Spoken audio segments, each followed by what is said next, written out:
Okay, today I want to introduce the third of these three characteristics, these three ways of looking that we're exploring. And just a tiny bit of review before we get into it. I can't remember what was near the beginning of the retreat, but I mentioned the historical Buddha, the Buddha of the Pali Canon scriptures. Generally, occasionally he did try to communicate to people this sort of middle way between existence and non-existence that emptiness points to. And in one famous passage he's talking to someone called Kaccayana, and he says, generally speaking, almost everyone can only seem to conceive in terms of the duality something, the self, or whatever, love, or whatever it is, any phenomenon, it either is or it isn't. And that just about seems it. It either is or it isn't. Can't help but conceive in terms of that duality. And he said, but I, the Buddha, don't, he's like, I don't do is or isn't. I don't go there. I teach the middle way, which is dependent arising, which is emptiness. But for most people, generally he avoided that. He avoided even trying to explain it, because it's very difficult to understand. That razor's edge, that middle way, is very difficult to understand. And so it seems, looking at the whole body of teachings from that historical Buddha at least, that what he actually did more often was, he just said, try this way of practicing. Don't even go to that question yet. Try this way of practicing. Try this way of relating to things, this way of looking, or these ways of looking, as we're doing here. If you develop these ways of looking and these ways of relating to things, you will discover a freedom, or more and more freedom in the moment, in the now, and that will get deeper and deeper.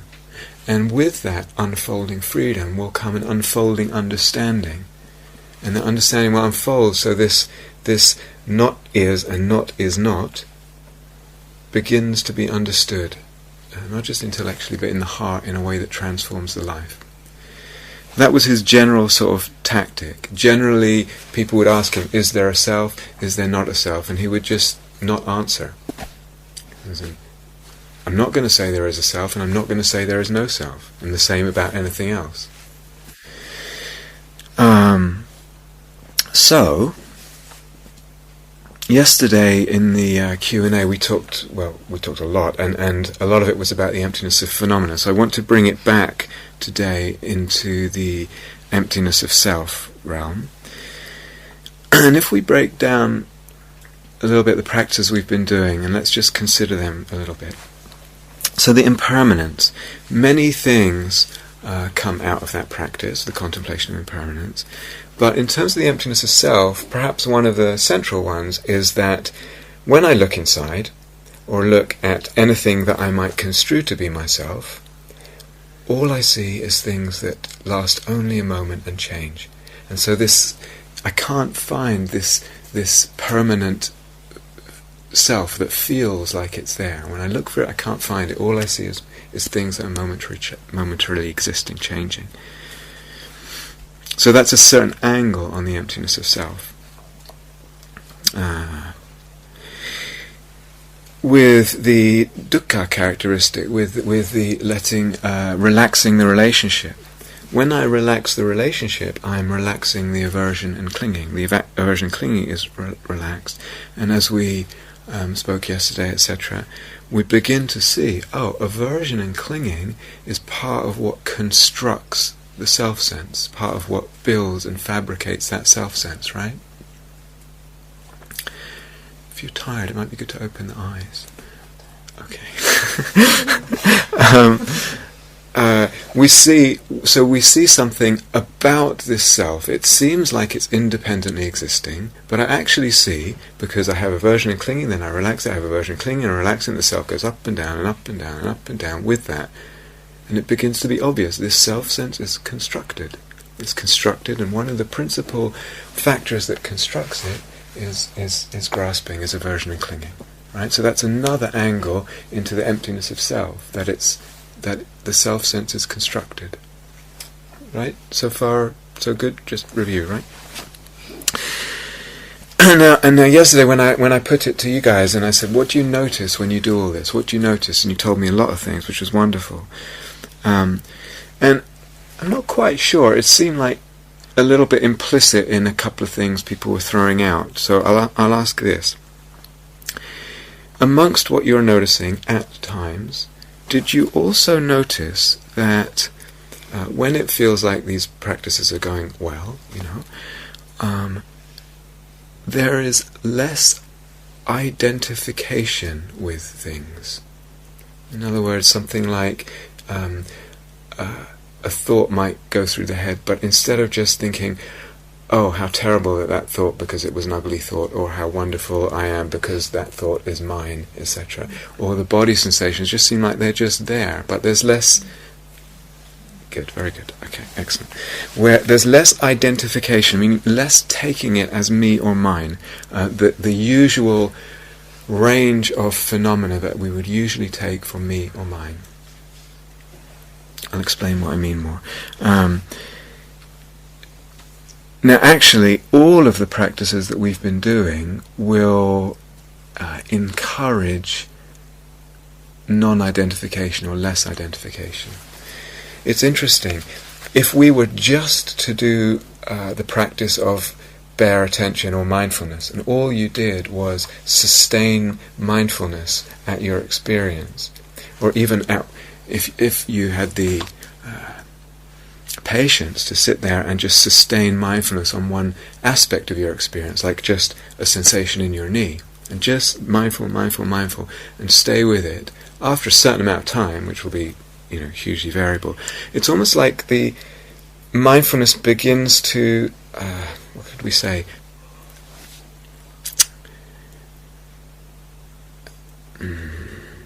well, the identification goes. It's almost like it separates it out. It kind of knows that it can't be what it's looking at. And there's a sense of this same sense of disidentification that comes in if you just sustain the mindfulness. But similarly, it will come out of the metta. Enough metta, and a similar, you're just doing metta, and there's a similar sense with thoughts and body sensations, etc., emotions even, of non-identification to some degree that comes into the experience. Same with the impermanence, same with the relaxing the relationship. All of them kind of allow this letting go of identification. So at first in practice, whatever practice one is doing, it might be that one just gets a glimpse of this, literally just a moment. It's like, oh, what was that? What was that? This sense of it was like just, the thing was just there and it didn't seem to be me. Maybe a taste or something. It's like, there's a sense of space around something. For instance, sensations or thoughts. It's like they're just happening. They're just happening. It's like they're coming and going by themselves, so to speak. As if they're sort of just floating there. Since the body sensations are just floating there. It's as if they don't belong to me. They don't feel like they belong to me. This thought, it was just passing through, same as a bird song, same as a shooting star. It doesn't belong to me.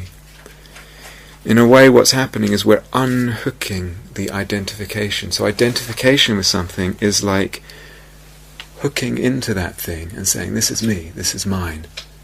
Yeah, and we're unhooking that hook, that identification. Another word for it is appropriation. So the self appropriates this or that as me or mine. Now that hooking is a kind of clinging. Can you see? If I hook into something, I say, this is me, this is mine, that's a kind of grasping, right? So it's a subtle form of clinging. We could put it in the category of clinging if we wanted to. So the Buddha is saying the Buddha is saying, can you practice this as a kind of strategy, this way of looking, deliberately, not just wait for it to come up because you're mindful, but actually deliberately start to see things this way, start to regard them this way. Why? Because it is extremely practical way of going about the teaching. It's like, because it's suffering to identify.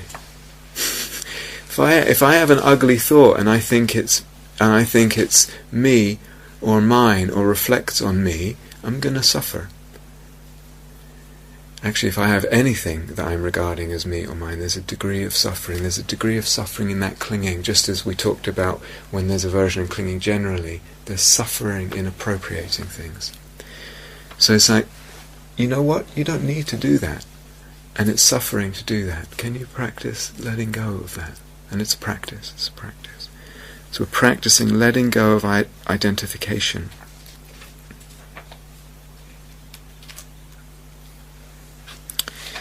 Which doesn't mean getting rid of the thing. It means letting go of regarding it as me or mine. So can I regard phenomena as not me, not mine, not self, they say. Looking at experience, looking at phenomena and not identifying. And can I sustain that way of looking?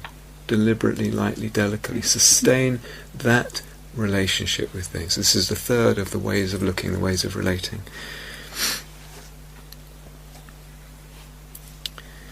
So usually, habitually, consciousness appropriates, it regards things as me or mine. We have a thought and we regard it as me or mine. We have a body sensation and we regard it as me or mine. We have an emotion, it's me or mine. This or that, an intention, whatever it is. Sometimes that's conscious. We're really conscious. This is me, this is mine. We actually think that. And sometimes, and probably most of the time, it's unconscious. It's just a habitual way of regarding things that we're not even aware that that's what we're doing.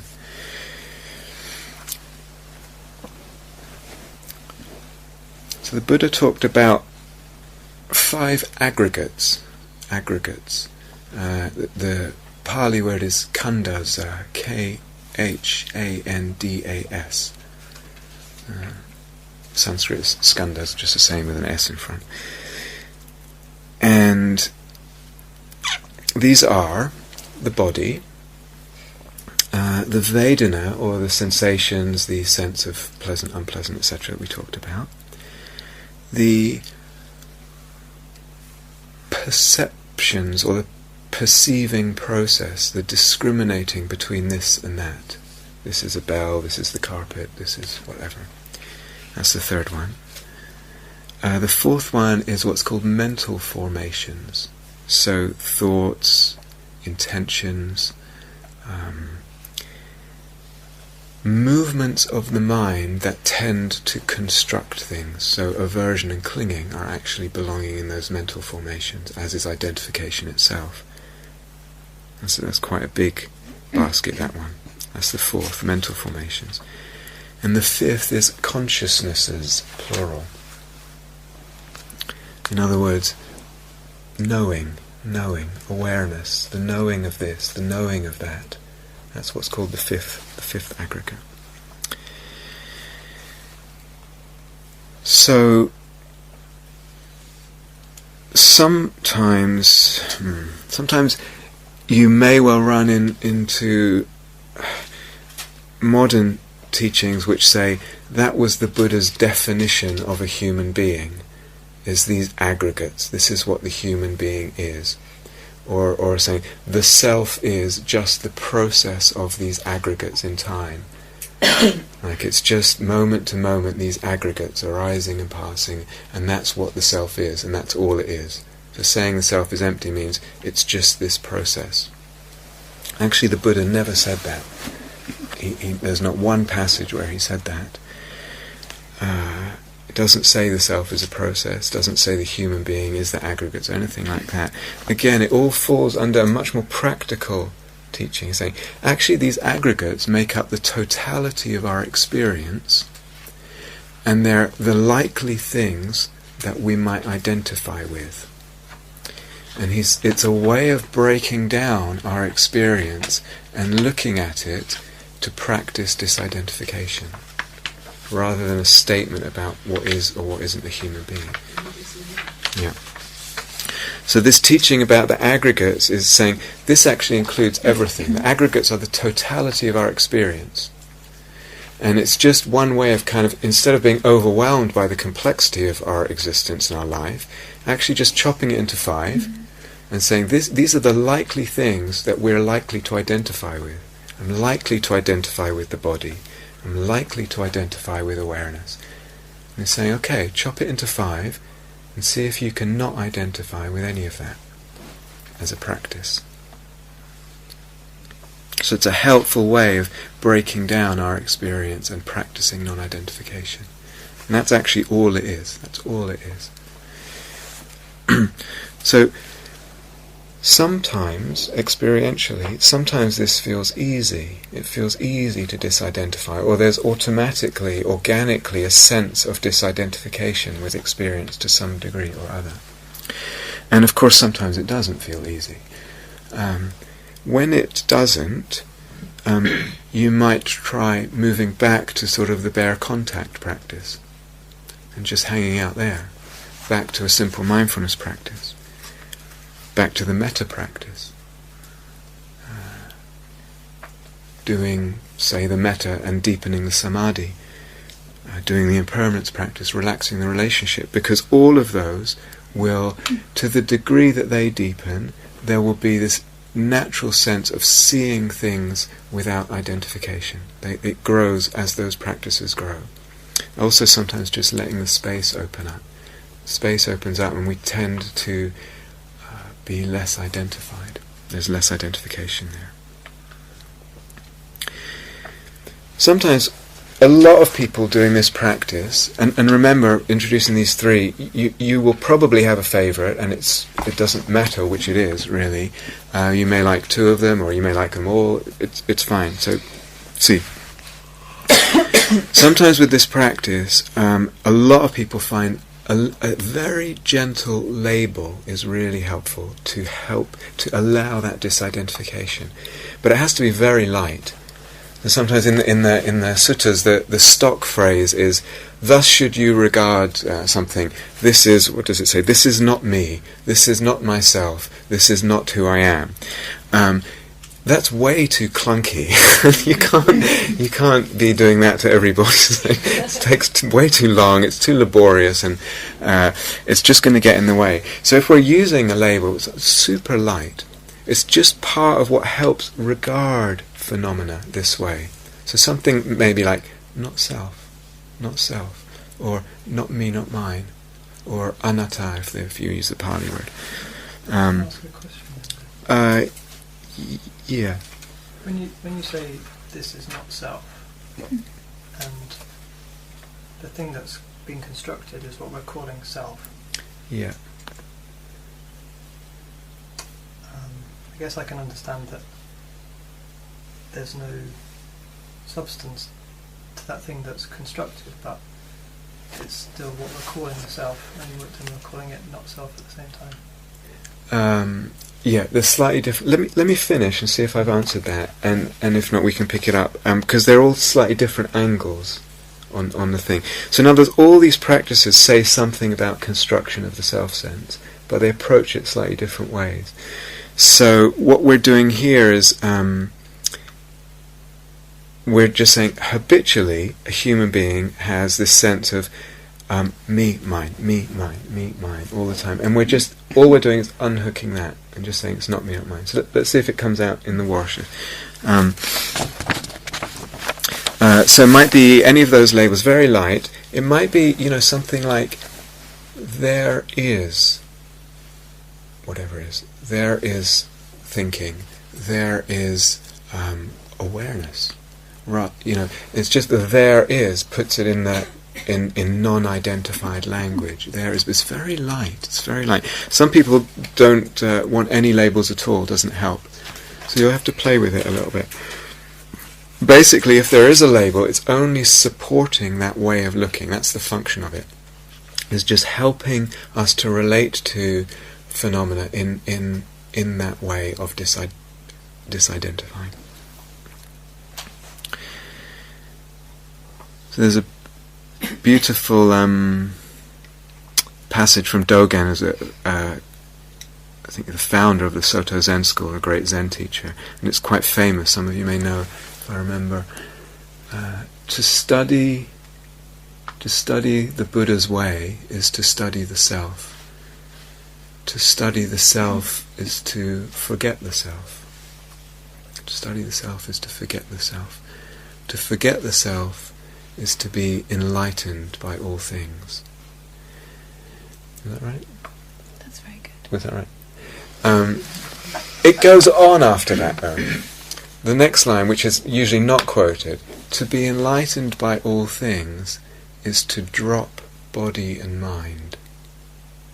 To drop body and mind of self and other. To be enlightened by all things is to drop body and mind of self and other. So this relates also to this holy disinterest we were talking about. It's just dropping the identification, dropping. This, the body and mind is what we tend to identify with. What is it to just drop that, drop body and mind?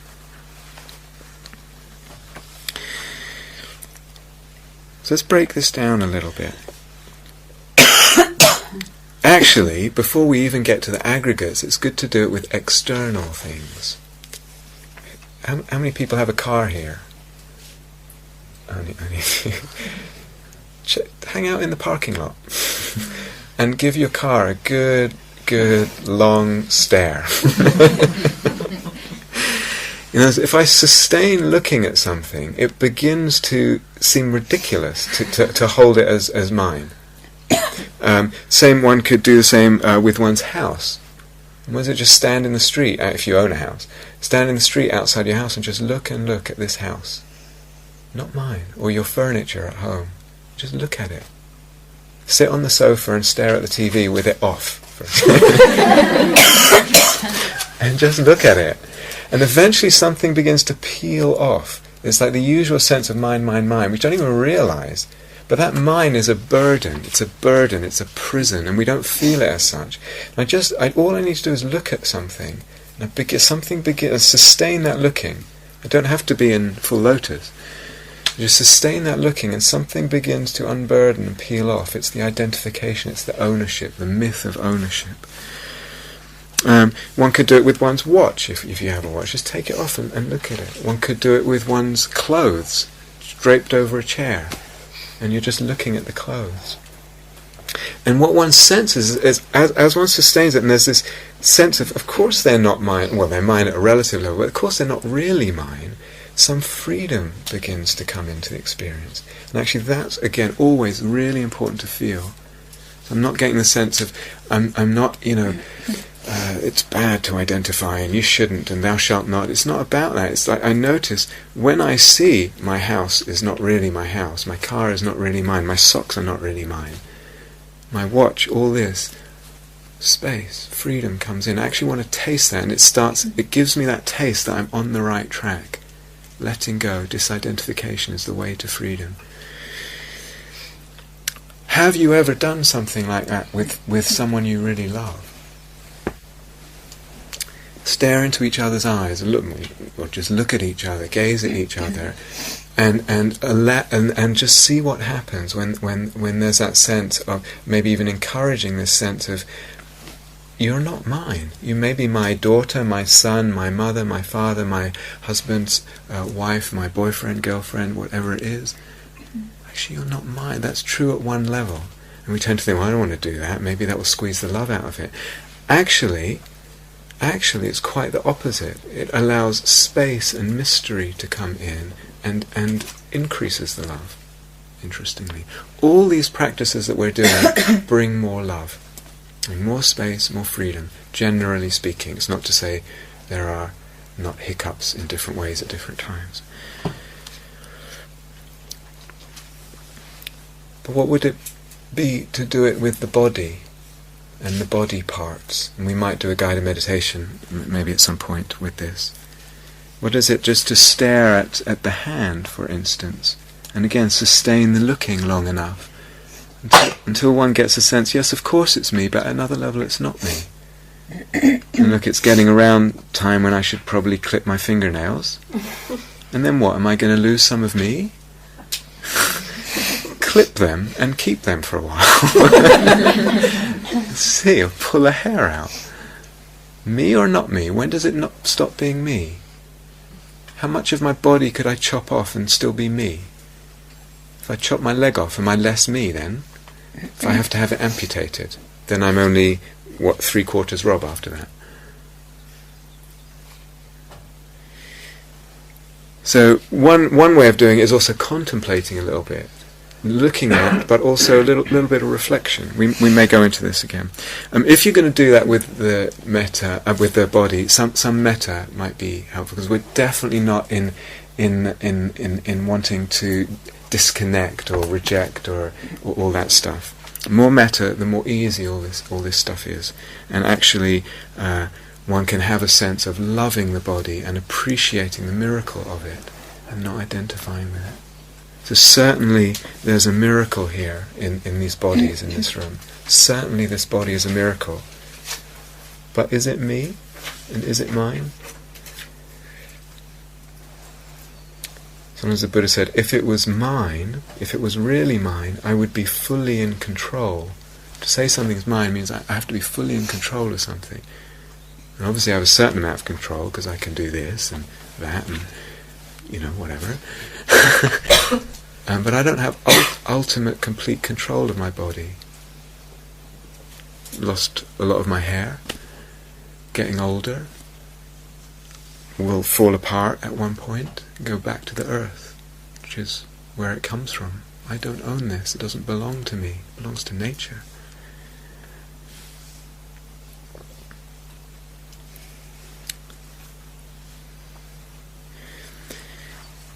In practice, with this practice,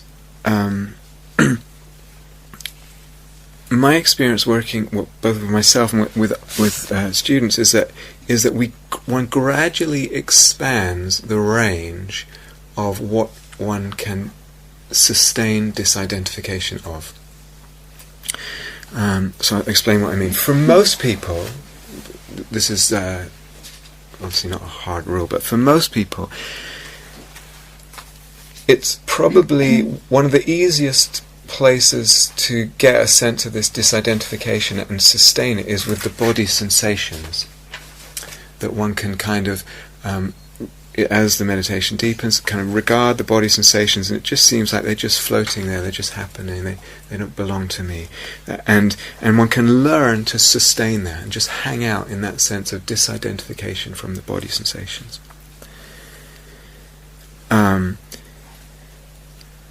The body, in the sense of this flesh and blood and brain and blood vessels and all that, that may or may not be easy. So you'll have to see if that's a tall order for you or an easy one.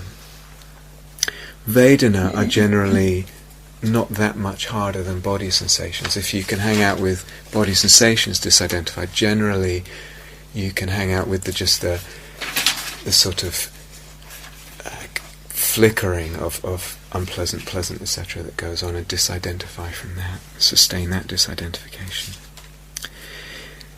And so generally, for the majority of people, it seems that body and Vedana are really good, body sensations and Vedana are really good places to start, and to get that kind of feeling like it's a foundation, like you can hang out there and spend, a good part of a sitting disidentified from that. And that might take a while, so we're really talking about practice here. I'm just introducing practice. That might take a while to get to that point.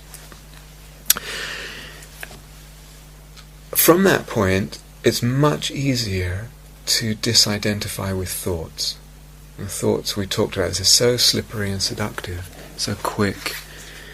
But if there's a sense of disidentification with the body that's sustained, and that space of disidentification can be a lot then easier to just kind of add a disidentification to thoughts, rather than going immediately to try and disidentify from thoughts. Do you understand? Emotions, again, may or may not be easy, may or may not be easier with different emotions. Well, I wasn't quite clear what you said about thoughts. It's easier to disidentify with thoughts once you can already kind of sustain a disidentification with body sensations. Generally speaking, I know exceptions, but for most people that's easy. So if you can hang out for 45 minutes, half an hour in non-identification with body sensations, at a certain point it will feel quite easy, or much easier, to add to that disidentification, that space of disidentification, add the thoughts. I thought you just said something after that. No? About emotions? Okay. I was obviously just imagining. I don't know, did I say? I'm not sure, I maybe. thought you said something else about thought, but sorry. That's okay. Very slippery. They're very slippery. They're very slippery. Okay. They're tricky customers. Yeah. They should come with government warnings. Thoughts, emotions may or may not be tricky. That partly depends on personality, partly, of course, depends on the emotion. And remember, we're talking about ways of looking. So this is not to say that all we ever do with emotions is disidentify with them. That's completely not right. We're talking about one way of looking that's very helpful. What about intentions? Disidentify from intent. Now it's getting more and more subtle. But it builds slowly. The range expands of what we can disidentify with. If I try immediately to let go of identification with intentions, it will be too much. I won't be able to do it. Perceptions. And then you get really subtle. If you can do all that, what about awareness? You may not even get to this on this retreat. It's fine. I'm showing a practice. Okay, I'm outlining a practice. Letting go of identification with awareness is very subtle. It's very, very subtle. I've never met anyone who can just go immediately to letting go of sustaining and letting go of the identification with awareness. I've never met anyone who could do that. Why would you want to let go of that? Because that's suffering too. Because that's not self, and it's suffering to hold. And if when I let go of the identification with awareness, it opens up the insight very, very deeply in terms of what happens then. But even something so subtle as the intention to pay attention, very subtle.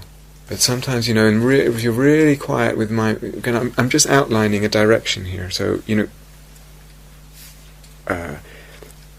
to the degree that we disidentify, we suffer less, and we're learning to disidentify. I'm just painting an avenue. Sometimes one very quiet in meditation, one can actually feel the throb of intention to pay attention. And one sees that too. It's not self, it's just arising. It's interesting though, because when we let go of of the identification with something like body sensations, well, let's say I let go of the identification with body sensations and thoughts, then very naturally the identification will go to awareness. I am the one who's looking at this stuff. That's where it will go. And it may go there consciously or unconsciously. In other words, I might hold that as a philosophical position. I am awareness. I am the witness. I am consciousness, etc. And that might be my spiritual philosophical position. And that maybe someone's told me that, or I've read that, or something, or it seems to fit some teachings. Or I might go there without even realizing that I'm identified with consciousness. And just, there's still, that's still present. But that too is anatta, that too. So actually there is knowing. There is not an I that knows, there is knowing. There is this moment of knowing. There's knowing this and knowing that. We may come back to this on this retreat, but it's fine if it's completely fine, of course, if the practice doesn't get to that point. It just unfolds at the pace it does for everybody, and at some point there will be that aspect of experience, of aspect of the aggregates to let go of identification.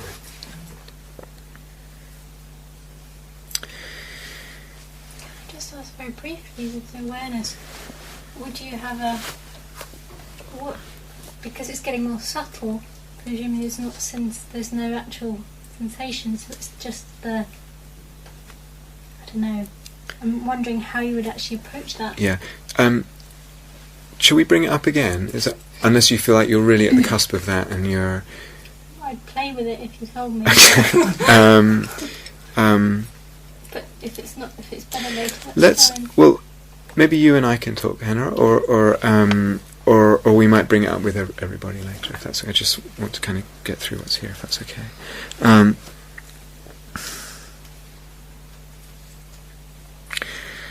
So I'm just wondering what to leave out here and what to pick up later. Yeah, I'm going to leave a bit out and just rather say less and just let you take it for a spin and see what comes up. Beware, as when this came up the other day, beware of a couple of things with this practice. Just like the other practice, it's very easy for aversion to creep in. And I say, not self, not self, not self, not self, and what I really mean is go the hell away. And I'm letting go, but what that really means is I'm trying to get rid of. So that can always creep in. But actually, if I say, oh, this uncomfortable body sensation that I'm having, it's not self, what that really means is it can be there, because it's not self, it's not a problem. It can be there in the space. I don't have to take it personally. Like, I don't get upset if you have a pain in your knee. I get upset if I have a pain. But what it means to say not self, it's a letting be. So careful this letting go language doesn't turn into getting rid of. Letting go, another way of saying is letting be. It can be there because it's not self. It can be there, it can hang out, it's just floating there. No problem. So that's the first thing. Just beware of the way aversion can creep in to any practice, but this one in particular. The second thing to be aware of is, for want of a better name, I haven't come up with a better name, is what I call the kink in the carpet phenomenon. So, I'll explain what I mean. With this practice, it can be once it gets going a little bit, very tempting to kind of get into an attitude of trying to squash the self-sense out of existence and obliterate it. That's actually not what we're doing with this practice. We're not trying to get rid of the self-sense. Very, very important. Rather, what we're doing, because if I do that, what's going to happen is I see the self there, identified with the body, I squash it there, and like a kink in the carpet, it comes up over there. So I run over there and I stamp on that, and then over there it comes up there, so I stamp, and then I'm straddling the room and pulling my hair out. And it will be endlessly enervating and frustrating. Okay, that is not what we're trying to do here. We're not trying to squash the self-sense. Okay, rather it's quite a subtle distinction. What we're doing is rather learning to regard this phenomenon in this moment as not self, which is different, subtly different. One will lead to endless frustration, like a dog chasing its own tail, and one will lead to freedom and a deepening of understanding. Even if at times it feels like, yes, but there is still left a subtle self-sense. No problem. In time, as I said, one expands the range of what one can disidentify with, and it will include that too.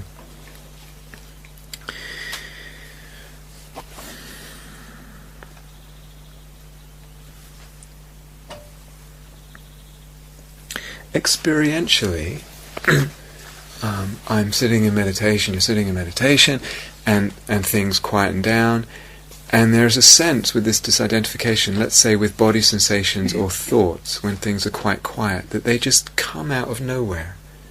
Have you even had a taste of that? Yeah, it's like this space, and then yeah.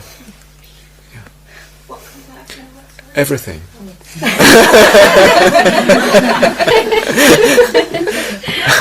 Everything comes out of nothing. Everything seems to be emerging from nothingness, so to speak. At times, when things feel like there's more settledness, more spaciousness, more openness. So this there's a beautiful sense of things. It's just things emerging out of nothingness and out of the space, out of the silence, whatever you want to call it, out of awareness, whatever, and disappearing back into that. It's a lovely, lovely sense. Ultimately speaking, it's not actually true. Okay, it's not actually true that things emerge out of nothing, but that's okay. Okay, it's a really helpful way of seeing things. So we're not going to be picky about that now. How do they emerge out of? Actually, ultimately, they don't emerge. Well,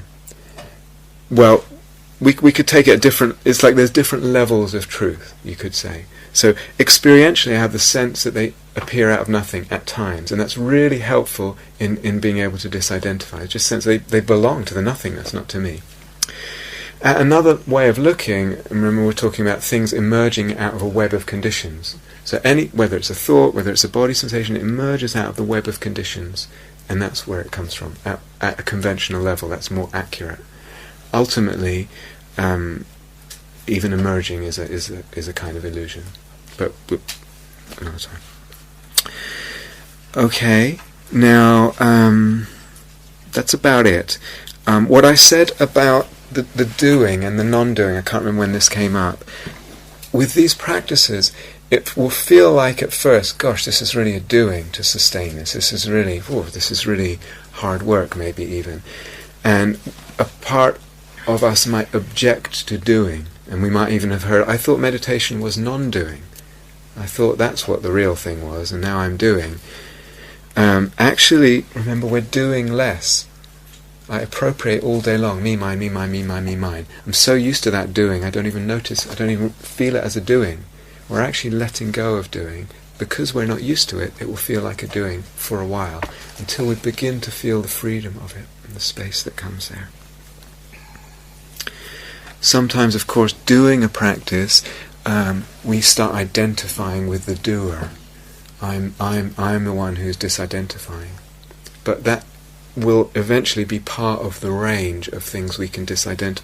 You can even disidentify with the act of disidentification as it's happening. And it's not an infinite regress.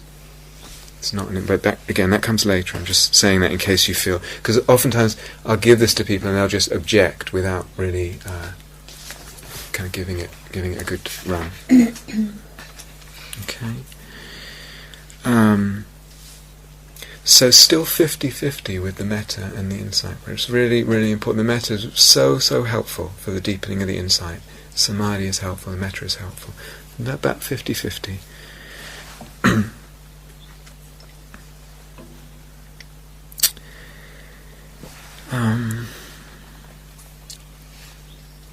Does that make sense? As something to try and play with for a little bit, and then we'll talk again, obviously. But you'll see for yourselves which of these, one or two or three, you feel drawn to, and which works for you, and then you can take it from there.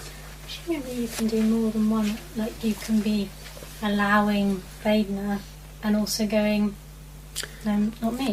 Yeah. There's a couple of ways that can happen. One is, if I just allow, as I said, it will tend to engender a sense of disidentification. It's almost like you're seeing both things at once. With a lot of practice of the three characteristics, there's a way you're almost kind of seeing them all three at once as well, or all two at once, or whatever. I think for now I would rather people separate them and get really get a sense of each of them, because they're slightly different flavours and angles. And then it can be that, with practice, when it's really humming, you just like, it's all just three characters, even, just like that, and you know what's meant. Also, when something's a bit sticky, I find it's like, okay, that allowing's been working, but now it's not. And so if I just go, oh, but it's not mine, then it's, okay. Good. Right. Yeah, very good. So sometimes one works, sometimes another works. Exactly. Yes. Okay. When you went through that list, you just said, oh, well, then you can have a go at disidentifying the thoughts. Yeah. Any help as to how? Yeah. I actually threw it out earlier, but it's really worth repeating. Thank you. I can't remember when I said this. Really good to start with the body, okay, and just have the sense of, opening to the body sensations in space, and they're just there. And if you just sustain an awareness to body sensations, and either develop the disidentification of body sensations, or body sensations, awareness of body sensations, and then start including thoughts. Sounds, opening out the awareness to listening, and the sounds that come from all different directions, all different distances. With that, there will be a sense of the whole space of awareness kind of opening up. And if I can just stay with that sense, what you've got then is the arising and passing, the appearance and disappearance of both body sensations and sounds. And I just hang out in that and hang out in that. Let everything come and let everything go. And just like I don't identify with the sounds that appear and disappear, there's a sense of not identifying with the body sensations. And I hang out in that letting everything come and go. Eventually it will be quite easy. It will feel actually almost automatic that thoughts get included in that. And then you've got body sensations, sounds and thoughts, all pretty much of a muchness, same. Just stuff happening in the space, and there's not the disidentification. So that can be really helpful with the thoughts, yeah.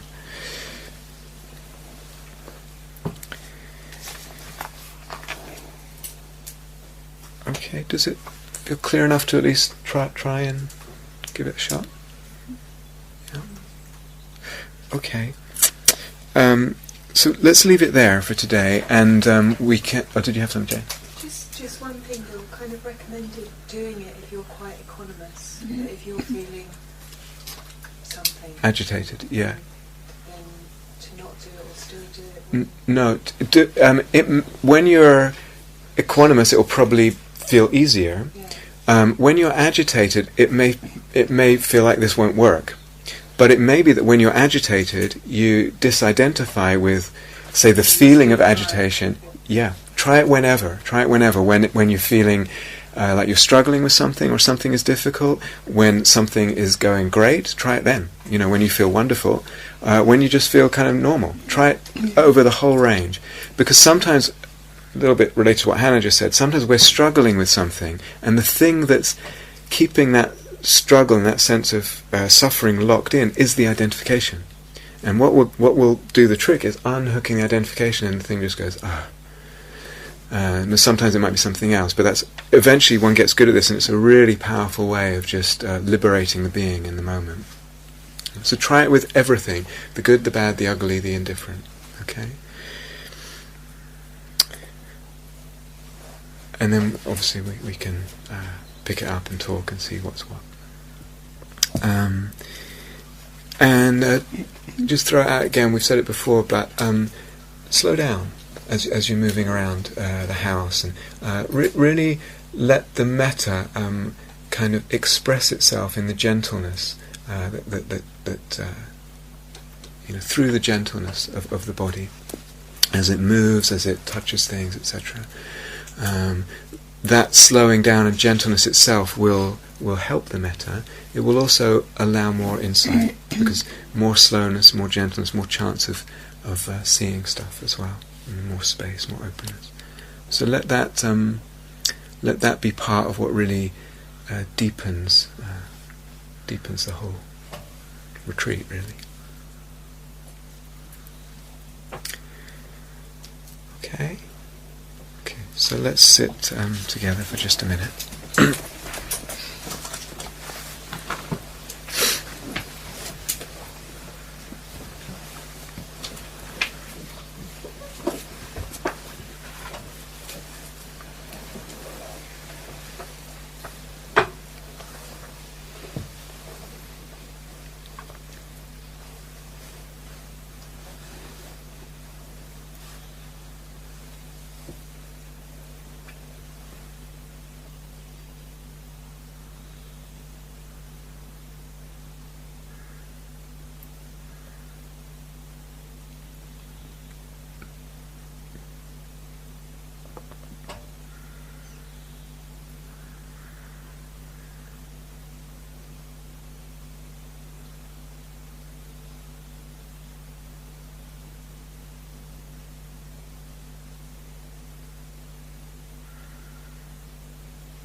remember when trying new practices to allow a quality of lightness and playfulness.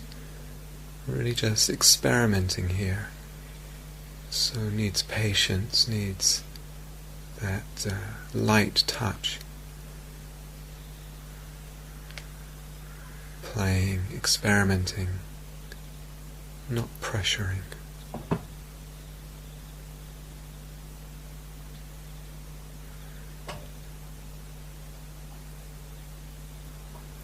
And just finding a way for you to make it work for you. Finding what works for you.